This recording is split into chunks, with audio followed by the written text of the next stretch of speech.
Hello, नमस्ते. आपल्या चॅनलमध्ये सर्वांचं मनपूर्वक स्वागत आहे. आपल्या चॅनलचं नाव आहे श्रेया डेली ब्लॉग. तर आज आपण करणार आहोत फळं. फळं म्हणजेच कुठे चकुल्या म्हणतात, कुठं फळं म्हणतात. आमच्या इकडे डाळीतली फळं म्हणतात. एकदम छान आणि पौष्टिक असे फळं तुम्हाला जर करायचे असतील आणि खायचे असतील तर हा व्हिडिओ शेवटपर्यंत पाहावा लागेल. आणि त्यासाठी तुम्हाला लाईक, शेअर आणि सबस्क्राईबसुद्धा करावं लागेल. तर आणि फळासोबतच तुम्हाला तोंडी लावायला मिरच्या तळलेल्या आहेत, त्या कशा प्रकारे तळायच्या आहेत आणि त्याला कशा प्रकारे कट लावायचा आहे ते सुद्धा पाहायचं आहे. तर आता आपण सुरुवात करूया. तर पहिल्यांदा गॅसवर पातेलं ठेवलं आहे आणि त्या पातेल्यामध्ये तेल टाकून जिरे टाकले आहेत आणि जिरे तडतडले की त्यामध्ये पाणी टाकून घ्यायचं आहे. आणि पाणी आपल्याला जितकं पाहिजे, आपल्याला जितके फळं करायचे तितकं टाकून घ्यायचं आहे. त्याच्यानंतर आपल्याला पीठ मळून घ्यायचं आहे. पीठ घ्यायचं आहे. मी 4 चपात्या होतील इतकं पीठ घेतलेलं आहे आणि थोडं थोडं पाणी टाकून घट्टसर असं मळून घ्यायचं आहे. आपल्याला पातळ अजिबात करायचं नाही, कारण पातळ केले की आपले फळं बनता येत नाही, ते इकडं तिकडं जातात. त्यामुळे घट्टसर पीठ आपल्याला मळून घ्यायचं आहे. आणि अशा प्रकारे घट्टसर असं पीठ मळून घेतलेलं आहे. आणि तिकडं आपल्या पाण्यालासुद्धा आता उकळी आलेली आहे आणि आता पीठसुद्धा आपलं अशा प्रकारे घट्टसर मळून झालेलं आहे.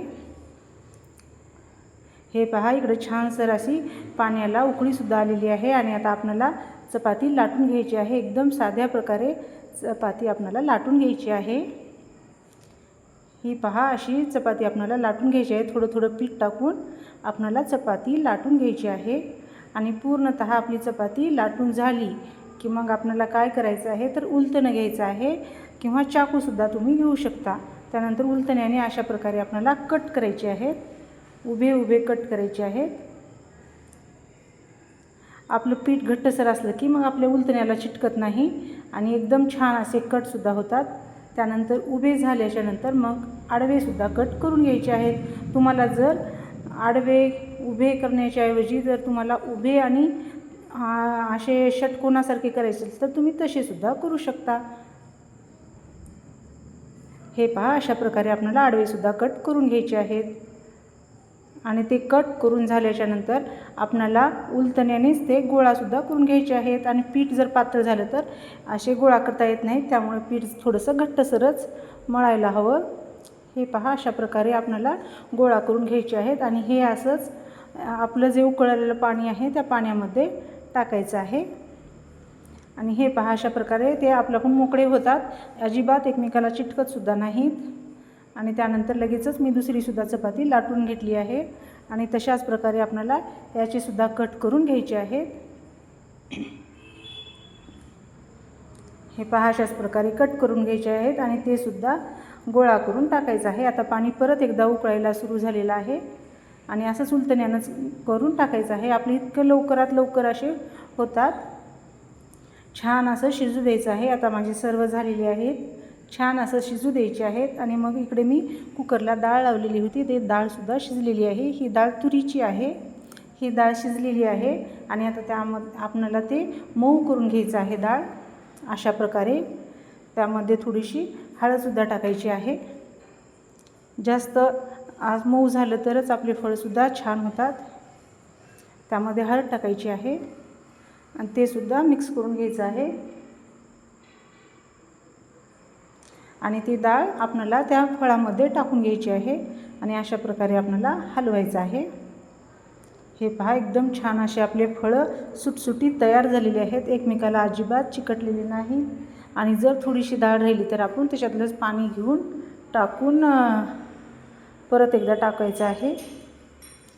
आणि हे पहा, अशा प्रकारे आपले फळं तयार झालेले आहेत. आणि त्यामध्ये थोडंसं मीठ टाकून घ्यायचं आहे चवीपुरतं.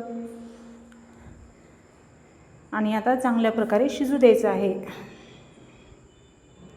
शिजले की मग छान लागतात. आता आपल्याला मिरच्या घ्यायच्या आहेत, त्या मिरच्या धुवून घ्यायच्या आहेत आणि अशा प्रकारे आपल्याला त्यामध्ये कट मारून घ्यायचं आहे. आणि आपण जर तसेच मिरच्या तळू तर त्या मिरच्या फुटतात आणि आपल्या अंगावर उडतात, त्यामुळे अशा प्रकारे कट मारून घ्यायचं आहे. ह्याला नक्कलणं असं सुद्धा म्हणतात.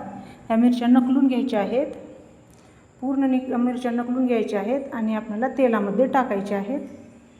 आणि अशा प्रकारे हलवून हलवून त्या मिरच्या आपल्याला तळून घ्यायच्या आहेत. एकदम छान अशा खरपूस रंगावर तळायच्या आहेत. अशा कच्च्या ठेवायच्या नाहीत. तोपर्यंत आपल्या इकडं फळंसुद्धा शिजत आहेत आणि मिरच्यासुद्धा आपल्या तळलेल्या आहेत. त्यामध्ये आपल्याला आता मीठ टाकून घ्यायचं आहे. मीठ पूर्ण मधीपर्यंत जाईपर्यंत मीठ टाकायचं आहे आणि अशा प्रकारे हलवून घ्यायचं आहे. आणि आता आपली फळं अशा प्रकारे तयार झालेली आहेत. फळंसुद्धा शिजलेली आहेत आणि आता फळं काढून घ्यायची आहेत आणि वाढायची आहेत आता, कारण आज फरमाईश होती फळाची. त्यामुळे फळं आणि तळलेल्या मिरच्या एकदम छान लागतात संध्याकाळच्या जेवणाला. तुम्ही एकदा नक्की करून बघा. व्हिडिओ आवडला असेल तर लाईक करा, शेअर करा आणि सबस्क्राईब करायला विसरू नका.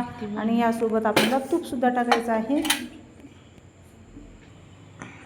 तूप टाकलं तर फळाची चव आणखीन छान लागत असते. त्यामुळे आपल्याला त्यामध्ये तूपसुद्धा टाकून घ्यायचं आहे. बघा एकदम छान असं परफेक्ट असे आपली संध्याकाळची ताटली तयार झालेली आहे. तुम्हाला फळं आवडले असेल तर कमेंट करून नक्की सांगा. Bye bye.